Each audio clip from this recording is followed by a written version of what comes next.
வணக்கம் நண்பர்களே.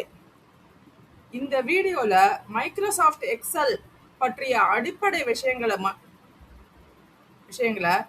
மிகவும் எளிமையாக பார்க்க போகிறோம்.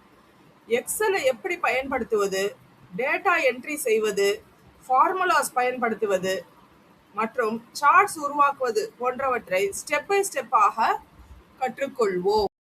மைக்ரோசாஃப்ட் எக்ஸல் என்பது மைக்ரோசாஃப்ட் நிறுவனம் உருவாக்கிய ஒரு ஸ்ப்ரெட்ஷீட் சாஃப்ட்வேர் ஆகும். இதன் மூலம் டேட்டாவை ஸ்டோர் செய்யலாம், கால்குலேஷன் செய்யலாம் மற்றும் ரிப்போர்ட்ஸ் உருவாக்கலாம். ஆஃபீஸ் வேலைகள், பிசினஸ், ஸ்கூல் ப்ராஜெக்ட்ஸ் மற்றும் பர்சனல் யூஸ் ஆகிய அனைத்திலும் எக்ஸல் மிகவும் பயன்படுத்தப்படுகிறது. எக்ஸல்ல ஹரிசாண்டலாக இருக்கும் லைன்ஸை ரோஸ் என்று அழைக்கிறோம்.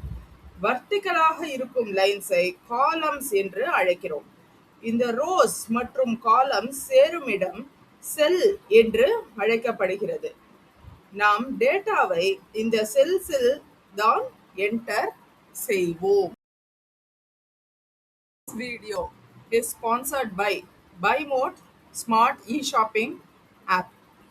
வீட்டிற்கு தேவையான கிராசரி ஐட்டம்ஸ் முதல் டெய்லி யூஸ் ப்ராடக்ட்ஸ் வரை பல பொருட்களை இந்த ஆப் மூலம் மிகவும் எளிதாக ஆர்டர் செய்யலாம். மேலும் பல ப்ராடக்ட்ஸ் குறைந்த விலையிலும் டிஸ்கவுண்ட் ஆஃபர்ஸ் உடனும் கிடைப்பது இதன் சிறப்பு. வெளியே சென்று ஷாப்பிங் செய்ய வேண்டிய அவசியம் இல்லாமல் வீட்டில் இருந்தபடியே ஆர்டர் செய்து விரைவாக டெலிவரி பெறலாம். நீங்களும் ஆன்லைன் ஷாப்பிங் அனுபவம் பெற விரும்பினால் பைமோட் ஸ்மார்ட் இ-ஷாப்பிங் ஆப்பை ஒரு முறை கண்டிப்பாக பயன்படுத்தி பாருங்கள். நன்றி. இந்த ஆப்புக்கான லிங்கை நான் டிஸ்கிரிப்ஷன்ல கொடுக்குறேன். அதை வச்சு டவுன்லோட் பண்ணிக்கோங்க. டேட்டா என்டர் செய்வது மிகவும் எளிதானது. ஒரு செல்லை கிளிக் செய்து அதில் டெக்ஸ்ட் அல்லது நம்பர்ஸ் டைப் செய்யலாம். டைப் செய்த பிறகு என்டர் பட்டன் அழுத்தினால் நெக்ஸ்ட் ரோக்கு செல்லும். மிக முக்கியமான ஃபீச்சர் ஃபார்முலாஸ் ஆகும். இதன் மூலம் கால்குலேஷன்ஸை மிகவும் வேகமாக செய்ய முடியும். உதாரணமாக 2 நம்பர்ஸ் ஆட் செய்ய ஈக்குவல் டு இந்த காலம்லிருந்து இந்த காலம் என்று பயன்படுத்தலாம்.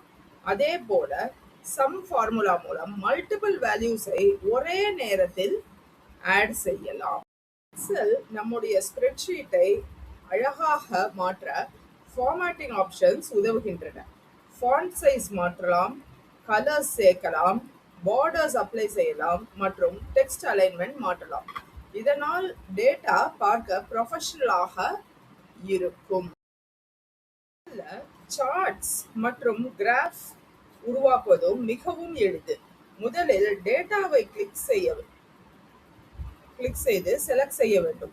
பிறகு இன்சர்ட் டேபுக்கு சென்று தேவையான சார்ட் டைப்பை சூஸ் செய்யலாம்.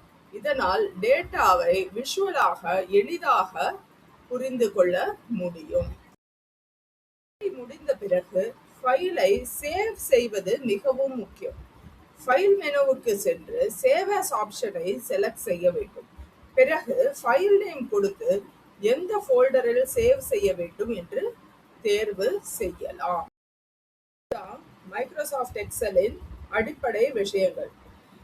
தினமும் பிராக்டிஸ் செய்தால் எக்ஸலை மிகவும் எளிதாக கற்றுக்கொள்ளலாம். வீடியோ உங்களுக்கு பயனுள்ளதாக இருந்தால் லைக்